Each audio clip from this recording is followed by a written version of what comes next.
How you going, everybody? I am going to talk about gardenias. This one here is my late mother-in-law's gardenia. I got it when it was tiny, down to here somewhere. Have a look. This is where it was up to, right? So this is old wood now because it's at least 4 years old. It was up to that size there. In actual fact, it was only this little big.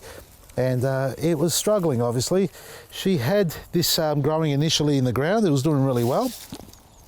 And if I could explain, gardenias like dappled light. Now, I tried to replicate where she was growing it. This is my mother-in-law.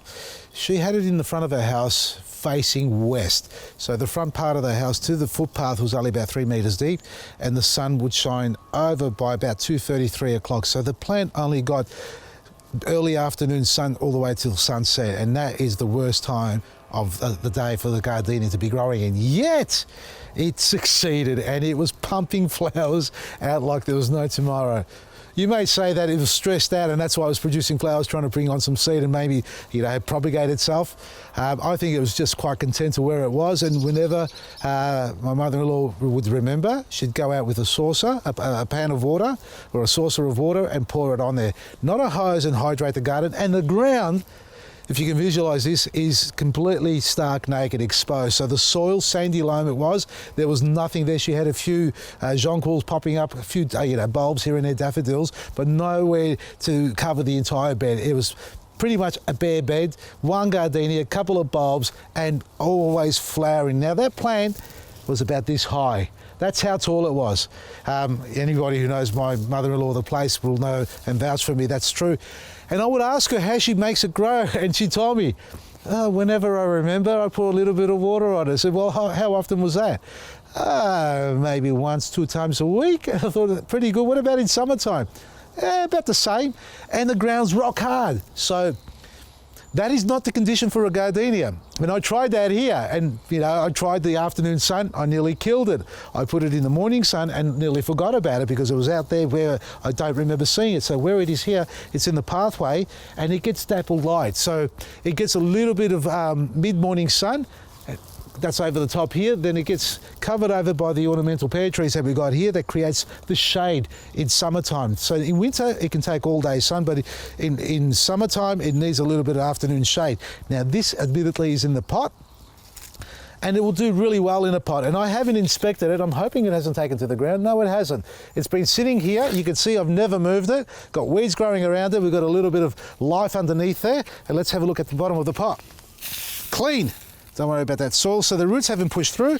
And let's have a quick inspection, because I'm going to do a couple of cuttings with this, but before I do that, let's inspect the plant and see how it's going inside. Look at that, dry as a bone again.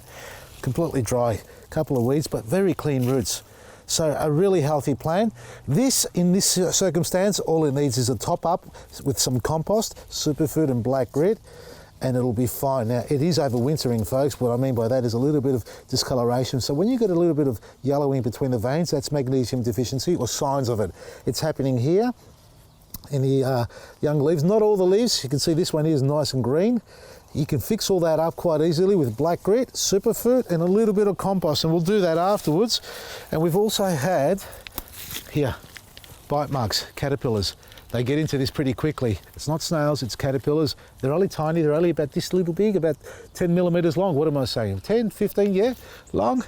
And they'll chew a little bit like that, but it's, far and few leaves in between get damaged. So I wouldn't worry about spraying it, but what I am gonna do is take these cuttings off. I don't want it to stretch out. See how this is growing up here, really tall? These will keep growing and become really, really tall, which, if it was a full bush plant, I can let it do that, but I want it to bush out a bit more. So I'm going to take these off. I'm going to take it down to about here. There's one.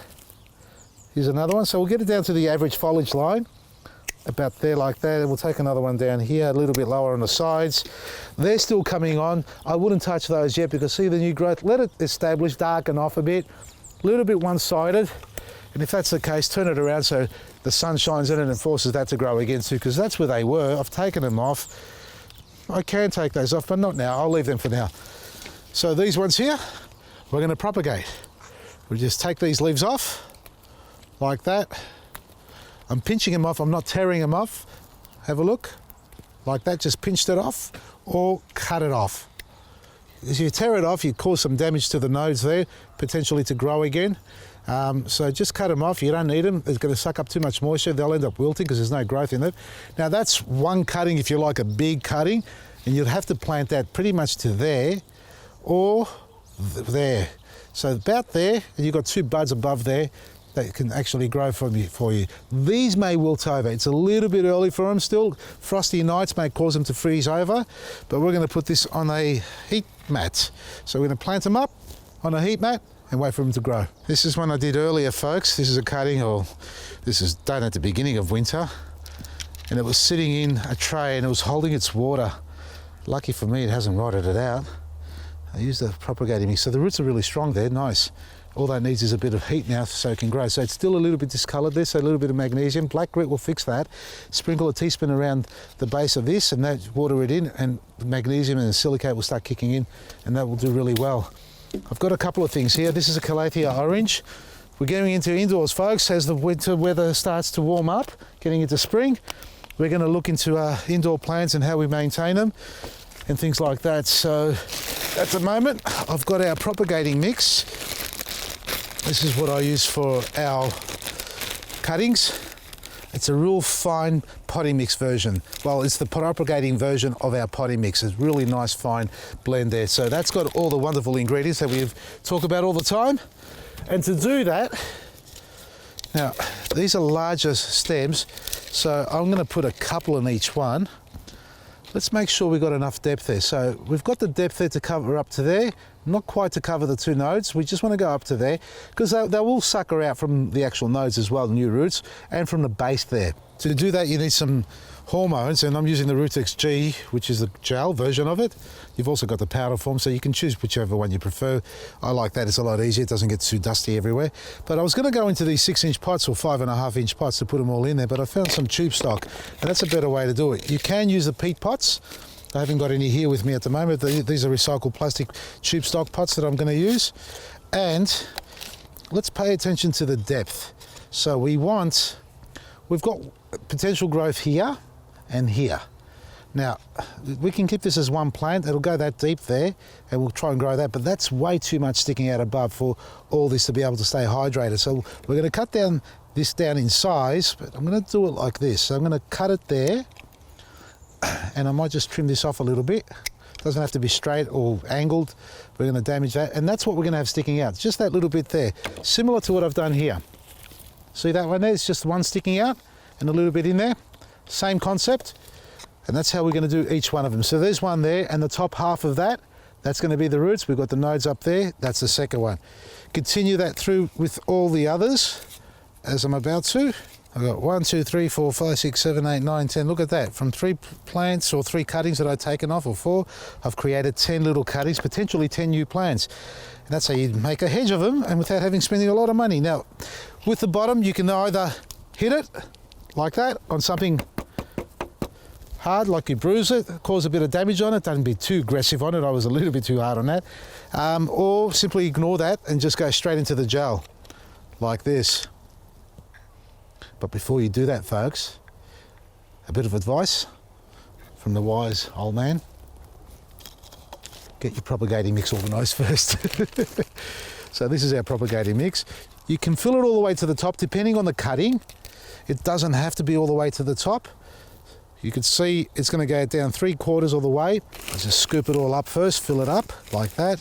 This propagating mix is available at both stores, folks, Lethbridge and Coburg, if you want to try some of our stuff. And all the fibre stuff that you've seen is a cocoa pith that we mix into it with compost, superfood, black grit. It's got everything. You don't have to add anything to it. The only thing you need to do is actually just liquid feed it as soon as you plant up, and maybe just top it up every so often if you need to with the liquid feed, but not a lot. Because at the end of the day, it's all built in there for you. Propagating mix is all in the pots. Make sure they're all facing the right direction. The last thing you want to do is plant it upside down, because it'll have to go to China first and then come back up to Australia. Dip it in like that. You can let it wait a few seconds if you like, or just gently push it in. Now, the reason why we always like to suggest that we don't do the pushing in is because you want to keep as much of the gel on the end of it as possible, so it doesn't get wiped off when it gets into the propagating mix. So punch a hole like that in all of them. Like that. And then that's been dipped already. Drop that in. A light press around it because it's really fluffy. Now, if you live in a nice warm area of Australia, they won't need any extra protection or controlled environment because they'll be happy where they are. But if you're down here in Victoria like I am here, folks, well, these little suckers, are you guys okay there? Settle down. Come on. If you live in a cold region like I am, get them onto a heat mat or a mini hothouse. You can just get yourself the hothouse lid and tray. You don't need all the other fancy stuff with it. And that alone will be enough. Or otherwise, just take them inside the house on the windowsill or a garage where there's a window and they can shine. The sun can shine on it. Now I'm going to give it a light water. Cara, we need to stand back here, sweetheart. Come on together. There we go. Give it a water. This is our Eco Butch and Liquid Gold at quarter strength. And the moisture will compact the soil for you, and that's all you need to do. Now that took the best part of about 3 minutes without me talking. It'd be even 2 minutes. So folks, get out there and start propagating. As we start getting into the spring season, plants are going to start drawing nutrients, the roots are growing, and now's a great time to do your propagating, cutting and grafting. And if you want to learn all about grafting, we've got a grafting workshop on tomorrow. That's on the 25th at 10 a.m. and 1 p.m. Book your seat if you haven't done so already. There's only a handful left to get to learn about all things on grafting, fruit trees and any other type of plant you want to talk about. Craig Casher is going to be conducting it. I'll be there as well. And being our big weekend, it's our winter weekend sale, folks. 33% off everything online, almost everything online. Check it all out at Vasili'sGarden.com. Some great products at discounted prices every day. From me, Vasili, Ardesi.